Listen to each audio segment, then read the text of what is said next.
Hey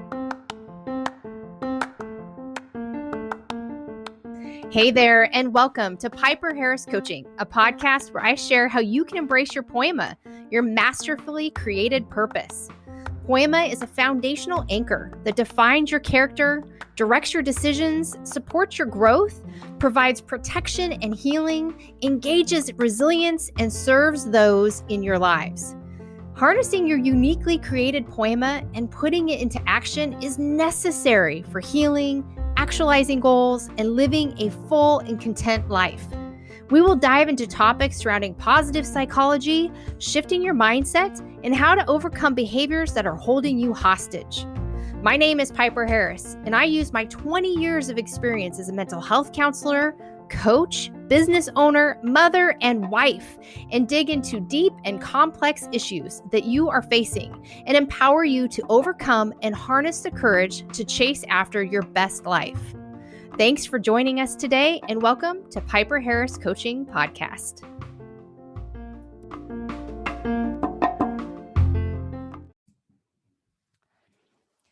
Good morning, all. I've got my orange on. I am ready for fall. I know that we've all been laughing at all these different memes we're seeing about fall and women and pumpkin spice, everything. I'm not much of a pumpkin spice girl, but gosh, I love my orange sweater. And I'm always so excited to pull it out this time of year. So I hope this finds you doing well. Today, we're talking about something that I feel is very prevalent in our society, and it's all hail deference. So let's jump into this right now. All hail deference. So who are you giving deference to? Why and what? What's behind it? And who are you expecting deference from? So deference, what is deference? It's this word that really can be summarized by saying you hold someone in high esteem, you respect and esteem someone due to their leadership, authority, superiority. Or it's an ingratiating, I liked this, Merriam-Webster said this, an ingratiating regard to others' wishes, So we live in a society, don't we, where we have been trained to show deference to those in authority. So I think a lot of times we don't want to subject ourselves to deference. Sorry, that's my dog breaking through the doors. We don't want to subject ourselves to someone's authority and give them deference because maybe we don't respect them. And I think that's something that is deference gets intertwined with. It gets intertwined with that because you give someone deference due to their leadership position, then that means we have to respect them. And I don't necessarily agree with that. But I want to kind of get into this a little bit. So deference to authority, again, is placed on those that are in positions of authority. We go to the office. We have somebody that is above us. We give deference to them based on their authority, based on their wisdom, based on the position that they've been put in ahead of us, above us. Now, that doesn't mean that you are less than. That doesn't mean that you're less than. Now, we all know individuals that have been put in that position of authority and they have the expectation of deference. And to them, they want you to ingratiate yourself and fulfill all their wishes and desires. So what I would venture to say is that we are living in an ever pervasive society of deference due to social media. We have people that go to social media and they're showing deference to these individuals that are sharing their reels and sharing their knowledge, right? They're watching, they're comparing, they're doing all of these things. While you're also having individuals that are on social media and they're expecting deference. I'm going to share with you my wisdom and knowledge. Therefore, you should follow me. Now, I don't necessarily think that it's a bad thing to want to share your wisdom, your knowledge, your information, but it's that why behind that sharing of information and the expectation from that sharing of information. So I think we live in a culture of reinforcement. I do. I think we live in a culture where we are reinforcing this thought of ingratiating ourselves to others or others expecting that deference to them. And it's being reinforced in titles and positions and thoughts and behaviors and social media. Working with clients, we talk about a lot of different things. And amongst some of those things is we talk about boundary setting, we talk about assertiveness, how to set boundaries and speak kindly but assertively. And this can be really difficult for a lot of individuals. And frankly, this is something that I'd had to work on in my own life. Because a lot of times we are raised in environments, all of us are as children, we're raised to show deference to our parents, to our teachers, which in a healthy, loving environment, that deference comes from a place of love, of obedience, of I want to do this. However, there's other environments where we are trained to show a deference to an individual that holds that deference as a tool of manipulation in our lives. So, therefore, these individuals grow into adults that are showing consistent deference at the cost of themselves. And what happens is they come to me and they're hurt. They're taken advantage of all the time. They are the givers of the world. And we have to understand why they've been trained to be givers, how that came. There's a wonderful, beautiful side of being a giving person, but there's also a very ugly side that was reinforced in them and their behavior, and it's following them throughout their adult lives. And how do we get to the middle? How do we compromise where we can say, I'm going to choose to give you deference. I'm going to choose to give you these things because, you're in a place of authority, but not at the cost of who I am. And I think it's just so very important. I'm seeing it so much in everyday life. And the reason why I'm kind of harping on the social media is, I'm on social media and I've had to cut back a ton. And a couple of different reasons why. If you've ever started your business on social media, you're always told you have to be on there 15 times a day. You have to spend an ad budget. You have to do all these things. And I did it for years. I mean, you should see the spreadsheets in the folders full of information I have when I did this. And what I noticed is as I was doing this, and if I wasn't receiving the clicks, the likes, the purchases, whatever it was, I got angry. Why aren't they showing me deference? Why aren't they hearing my wisdom? Why aren't they falling on their knees, ingratiating themselves to my wisdom? Right. But then on the other side, too, what I found myself within the social media world is watching other people and giving individuals, I don't know who they are. I don't know their moral character. I don't know anything about except what they put on film, where I could watch them. And I found myself giving them deference, ingratiating myself to the way they were teaching, the way they were telling me to run my business. And it really dawned on me. I was with the previous company almost 3 years ago when I started noticing myself do that with the woman that was the face of this company. And I'll never forget that we had to go to a business trip, and I had been giving deference to this woman, and we got to spend time in her home. And what I saw was a human being. In fact, what I saw was a human being that was totally different from behind the camera. What I saw was a human being that, she knew her stuff in a limited capacity.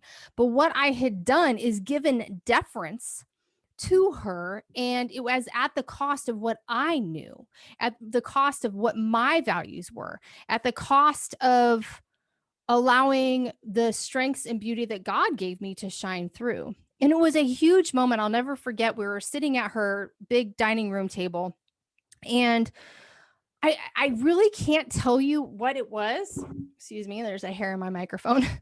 I don't know what exactly took place, but I remember I offered to make everyone lunch.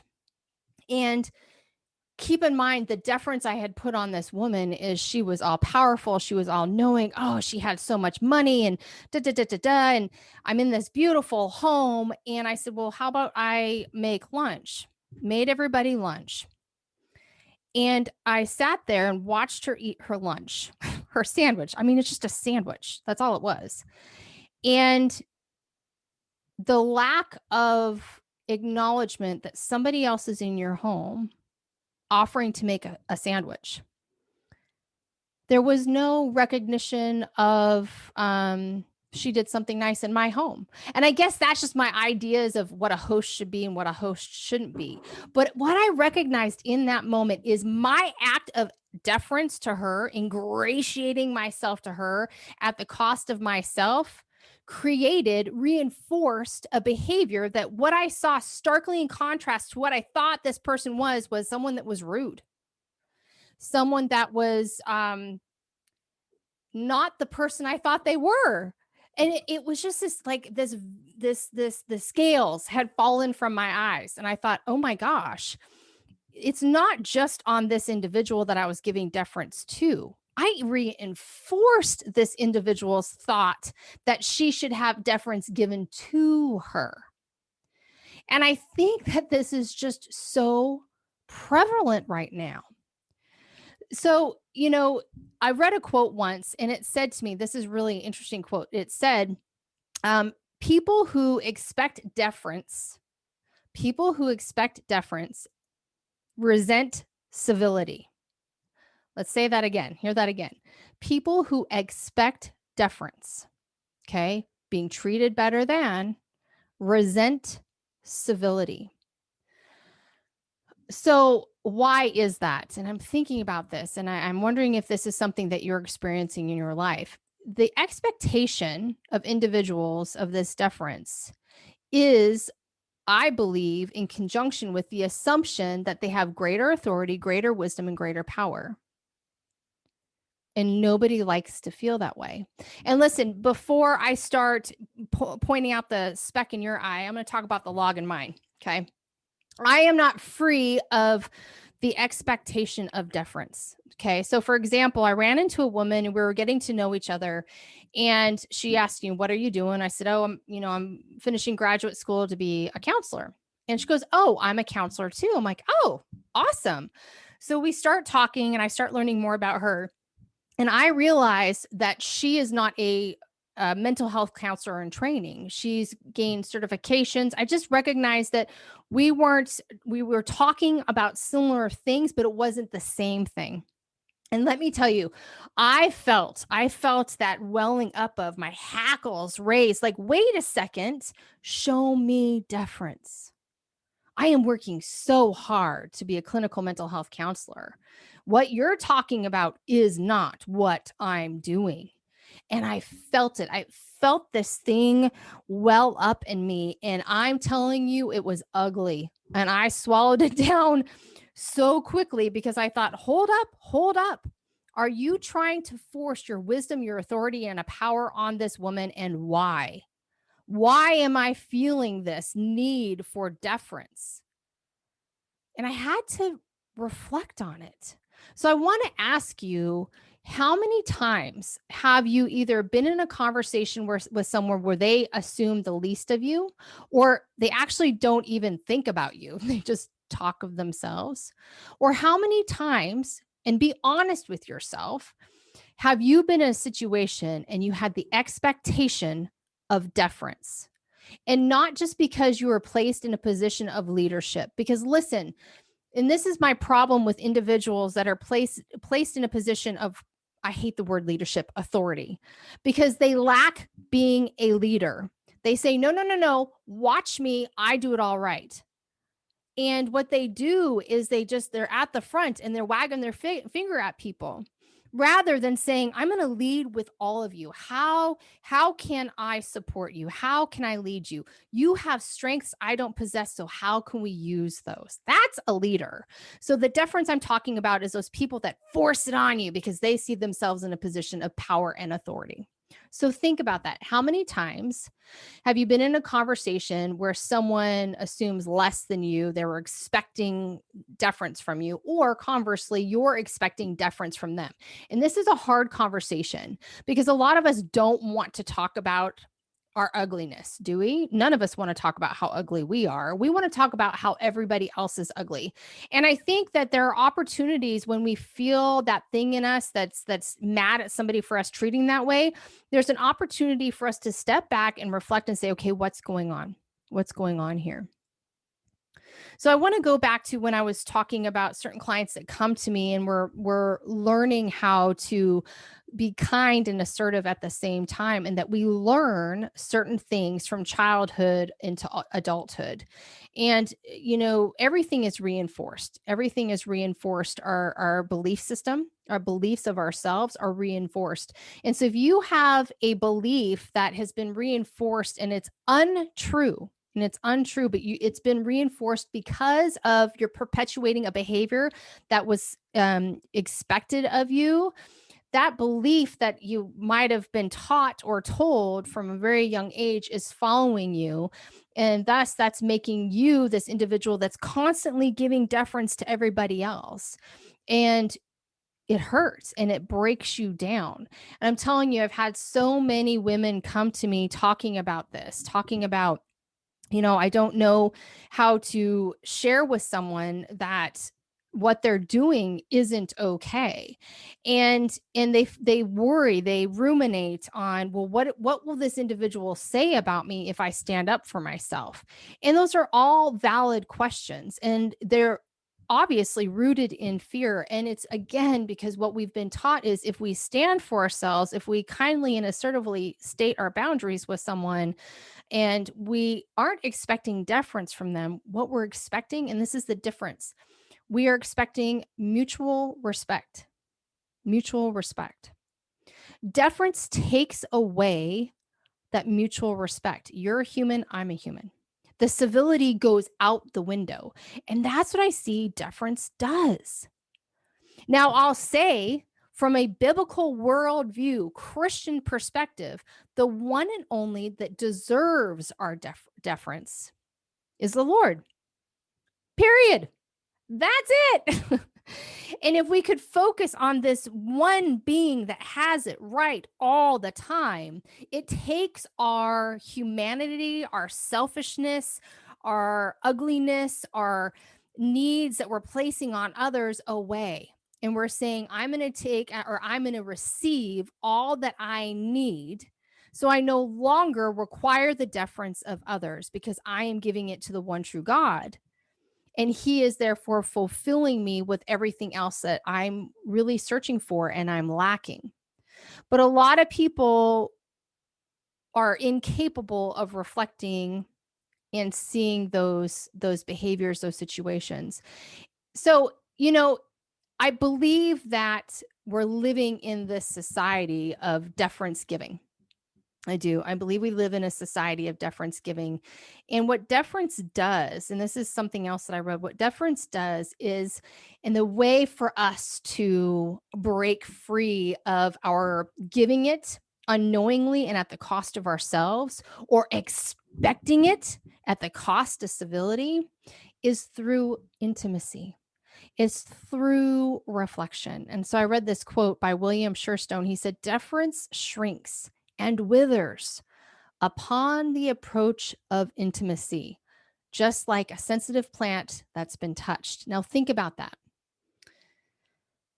When I am with an individual that has the expectation, for example, I was with another situation and there was a woman and she rubbed me the wrong way.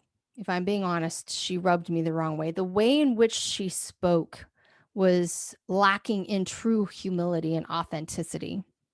And what her words betrayed was lots of I statements. I this, I this, I this, I this, but then this kind of false humility that went into it. And it rubbed me the wrong way. And in the same air of the way she was speaking, she had the expectation of deference. And it rubbed me the wrong way. But I believe the way to shrink deference is to invite intimacy, invite humility and reflection. So if I were to ever have an opportunity with this woman to have a conversation with her, it would be learning more about her, also sharing about me, and kindly asserting, "Oh, let me share about myself. I've loved enjoying hearing about you, but I'd love to share you another perspective with you." Because the problem with individuals that have an expectation of deference is that they are feeding a need. So remember, I asked you, whom are you giving deference to or expecting deference from? Whom are you expecting that from and why? What is it that's driving this behavior? And all of that is a part about intimately knowing of ourselves, intimately understanding that we are deriving our hopes, our needs, our desires from something out here. So then we have this expectation of deference from individuals.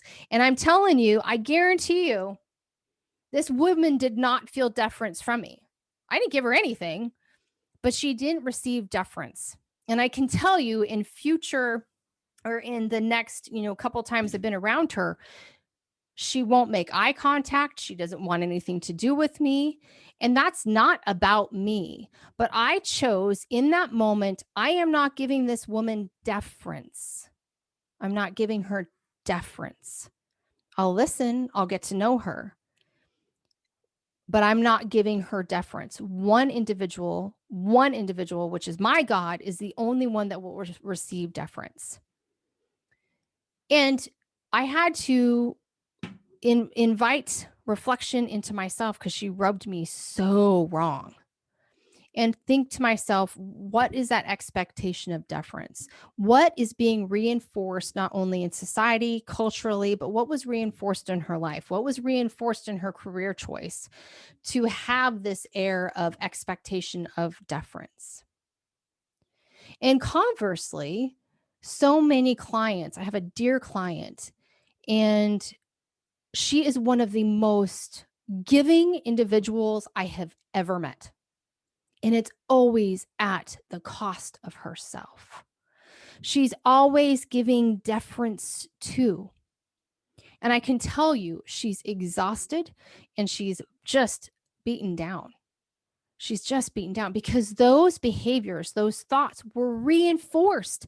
They were taught, they were trained, and they've been reinforced because she continued a behavior that was taught and trained in her, and she's continued it into adulthood. So what's happening now? She is ingratiating herself to everybody else.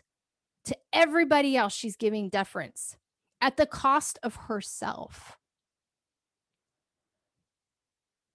It's so painful to see. And I think we've all been there. I know I've had situations in my life where I'm like, why did I ingratiate myself to that individual? I mean, I used to say for many, many years, I'm a reformed people pleaser. And I used to say for many, many years, oh, it's okay if they need to feel better than me. It's not a big deal. That's about them. I can play this game. What I was saying is I can make myself smaller to make them feel bigger. And what I've realized is that is not a quality, healthy relationship. It's about why can't I say the word? It's about being mutually respectful, finding those commonalities that we love in one another, finding difference, but respecting the difference. It's not about what I've said this to other people. It's not about getting rid of our values and our belief systems just because someone's different. But you cannot give deference to someone at the cost of yourself. You cannot force deference on others because you lack something in yourself. Deference giving has become this weird, ugly, ugly thing that is just so pervasive. And I see it on social media. I see it in the younger generation, Gen Z. I see it that if you don't comply, if you don't believe me, if you don't go along with me, if you don't show me deference, then I'm coming after you. And it's something that is just so pervasive. And I do believe social media has perpetuated this idea of I'm going to receive deference because I'm going to put all these things out there on social media. And if I don't, then I'm going to, up my ante. And then at the same time, what it's doing is it's stealing from individuals that need to find their values, need to value themselves, need to break the reinforcements that they've had in their lives and perpetuate it against them so that they can embrace and love themselves. This word deference, it's just this thing that's just been rattling around in my head. And why do we do these things? Why? And I think, again, because we lack the humility to recognize that we are not the ones in control. We think we can control everything. We can, plan out our lives. We can plan out our social media. We can plan out what we're going to say. And we are hoping to gain something from that should never be something that we should gain from that. Does that make sense? We're trying to turn something into something it's not supposed to be. I mean, you go through quotes about deference, and it really, even there was one, I think it was from Benjamin Franklin, and he was talking about deference and that, deference given to man is so very important. But he was talking from a place of having that mutual respect, giving deference to each individual. It doesn't mean that we're getting rid of our values and our beliefs, but we are holding you in high esteem because you are a human being. You were created in Christ's image. Period. You don't have to talk the same. You don't have to look the same. You don't have to act the same. Giving deference, what it used to mean, what I believe it used to mean, is it's this thing about allowing people to feel connectedness, allowing people to feel a part of, allowing people to feel a part of a community. And this deference thing has just become so, I don't know, ugly. And it's this thing that I think is something that people need to really reflect on. They really need to reflect on. So I know that, in these conversations, I'm sharing my faith with you. And I do believe when we are able to fully give our deference to Jesus, that is when we can be released from these things. We can be released from always giving deference to other people because we can find that healing and that hope that he can give us rather than falling prey to how we were taught, and we can break free of that. I also think that when you put someone, Jesus, in that position of deference, you're giving that need to someone else to hold such a high esteem. And what it also does for the other individual that is using expectation of deference to fill a void, if they're able to then give it to Christ, and that releases them to from filling a void through something that's never was theirs to fill in the first place, ever. So in Romans chapter 13, it talks about that we should subject ourselves to governing authorities. And I still believe this. I am subject to governing authorities. I have to pay my taxes. I have to pay my insurance. I have to, do all those things. I'm subject to authorities. Okay.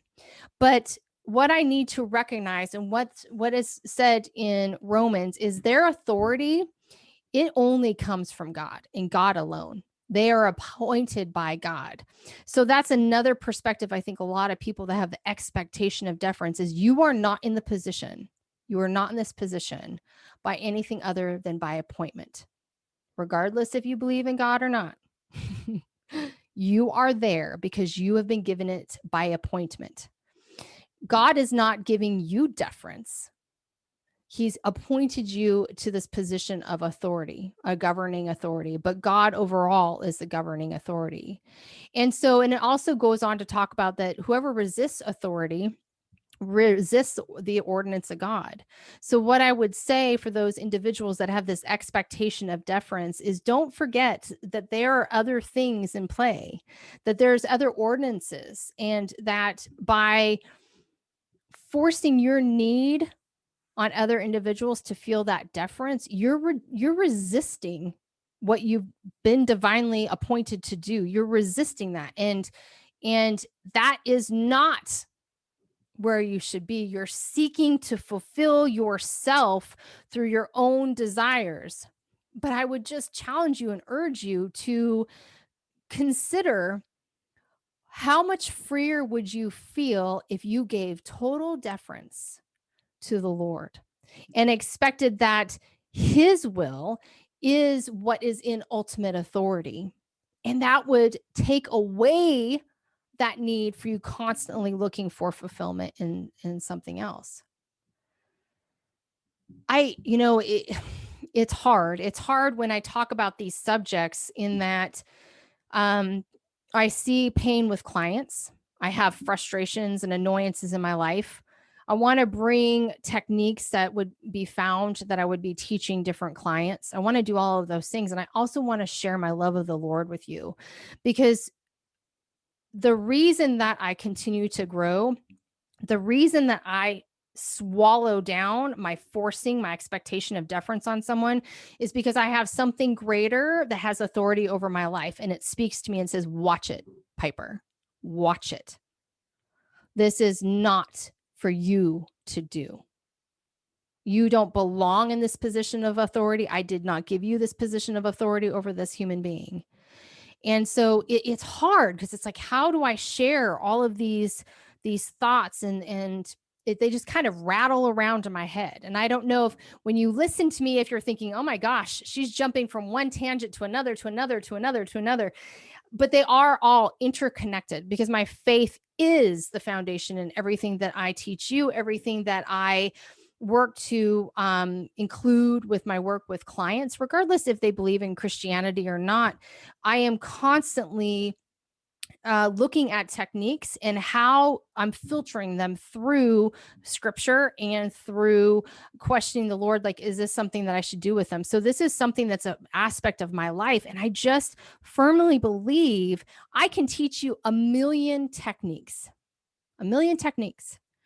But until you relinquish that need of fulfillment, because once you release that need and you say, okay, God's the only one and he fulfills it, it gives you the ability to step back from yourself and recognize where you're placing yourself above others, or you're placing yourself under others. And you are so deserving of difference. You are deserving of having an authority over you. And it's funny, because a lot of people bucket that, like, I don't want authority of God over me, because people take it the wrong way. What it is it's freedom giving. It's freedom giving. I give deference to one individual, and that is God. I have to fight myself when I have the expectation of deference. And then I have to ask myself, why am I feeling that way? Why am I feeling that way? This person should give me deference. Well, there's an insecurity in there, something. And I got to dig in there and reflect on it.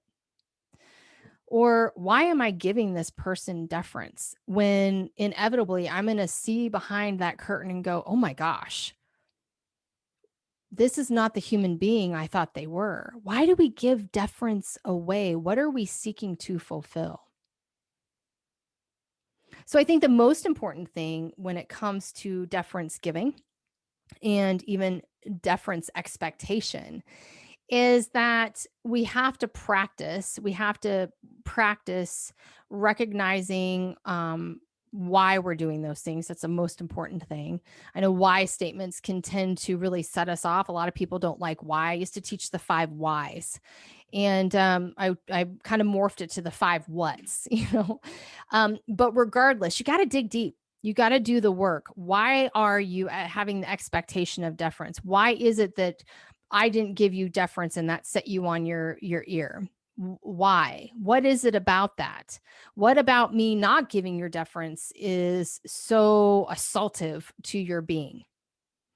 And then also asking yourself 5 whys, 5 whats, whatever you want to do. Why am I giving this person deference when I can feel within myself that is not what I should be doing? Why am I afraid to say otherwise? Where did this start? What's being reinforced in me? And those questions have to be asked. What I want to say is to everyone is you are enough. You are enough. You don't have to keep striving and seeking deference from everyone. If you need more, you're looking in the wrong spot. And I want to say to individuals that hand out deference and kindness like it's candy, you have such a sweet, kind heart, but it should never be at the cost of who Christ made you to be. You are enough. You are. You have a choice. This weekend, my pastor was talking about people that choose to be Christians. And it's this weird mystery that takes place. Either, well, we're supposed to choose God, right? But God chose us. So how does that happen? And it's just this weird mystery. But you have a choice. You have a choice to believe that you are chosen. Does that make sense? You have a choice to embrace that you are chosen and therefore releasing yourself from seeking deference, from seeking fulfillment from others. You have a choice to accept that you are chosen, that you are enough. And by accepting that choice of being chosen, opens yourself up. It really does. It opens yourself up to reflect on your behaviors, how behaviors are being reinforced, and how you can break free of those. So, for those of you that are used to handing out deference, reformed people pleaser here are some things that you can do. Practice kindly stating, boy, that really upset me. Or, give me a few minutes to consider that. I'll get back to you. Practice ways of setting those boundaries before you speak, before you give deference, because as an individual that has been taught and reinforced throughout their life to constantly give deference, you automatically do whatever you can to make that individual feel better. And this is what I'll say about you, is that you will attract those that have the expectation of deference. You attract them because they need someone like you to feed what's missing in them. So practice, use I statements. Focus on a specific behavior rather than making it personal against them. Okay. Um, Say no. You can cushion it with a compliment, but I feel like when you're working with individuals that have the expectation they need the compliment. So I think saying no is okay.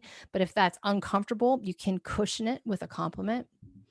Have one consistent message. The consistent message might be something like, I'm having to take some time for myself right now. Nope, I can't do that right now. I'm taking some time for myself. Whatever it is, have a consistent message, but you have to stick to those boundaries. Don't apologize and don't be self-effacing. I think that's part of what that woman that really rubbed me the wrong way was this false humility. I think that was something that was probably reinforced in her life. So don't do that. You have nothing to apologize for. This is about being assertive and kind, and speak calmly. And if you feel like you can't speak calmly or really fearful, take a beat. I teach my couples that when they get in a heated argument, take 15, take 2 hours. You need to come back to it, but you need to cool off. And so if you need that, then that's what you do. And for those of you, I don't know if you're self-reflective enough to recognize your expectation of deference, but if you are, if you have a niggling within your soul of being this person, because guess what? All of us are. So, all of us should have a little bit of a conviction with this talk today, is hold on to that little niggling that you have right now and ask yourself, what am I trying to fill? What am I trying to fill? The most insecure people I know are the ones that are so robust in speaking about how awesome they are. And I do believe that there's been a reinforcement in them having to claw and strive to receive deference because they were not given to them. And so that's why they are the way they are. And so for everybody else too, extend them kindness. We all have the things that we battle, all of us. And if we could all come together and show kindness and compassion under the authority of one God, man, life would just be so much better. But it also means that we all have to invite the intimacy of Christ into our life, the intimacy of conversations with someone like me, for me to hold up this mirror to you and saying, why do you have this expectation of deference from individuals in your life? What was it about you exercising authority over this individual was so important for you? You need that mirror of me saying, these are reinforced behaviors that you were taught when you were a child. These are not whom you are. That's who you've been created to be by someone else. You can release that. You can release that and adopt a new creation. So it's a lot. So all hail deference. All hail deference. I don't know where you're at when it comes to this discussion. I would be very curious to hear your thoughts on how you see deference giving. I'm sure I have poked some of you, and that's okay. That's what this is about. This is about having those tough conversations and putting that mirror up against ourselves as well. I don't just talk to my clients about what's going on with them. In fact, most of the time, they're a mirror in my own lives. And I have to sit there and reflect on my own behaviors, my own thoughts, my own reinforced behaviors and thoughts. And it's for me too. So, but I would love to hear your thoughts on this culture of deference. Deference. I think it was supposed to be a thing of mutual respect and regard. And I think we've lost that along the way. And I think the reason we've lost it along the way is we have lost sight of the one true authority in our lives, period. So thanks for joining me today. I hope you are well. Go enjoy your pumpkin spice latte, and I will talk to you next time. Thank you for joining me today on the Piper Harris podcast. If you enjoyed today's episode, please be sure to share it on your social media, share it with your friends and your family. And if you have some more questions after listening to today's episode, head on over to piperharris.net and you can schedule a time for you and I to continue a conversation where I hope to explain to you how you can find your poema, harness it, and find healing and vitality in your life. Thanks again. I appreciate you, and you'll hear from me soon in future episodes.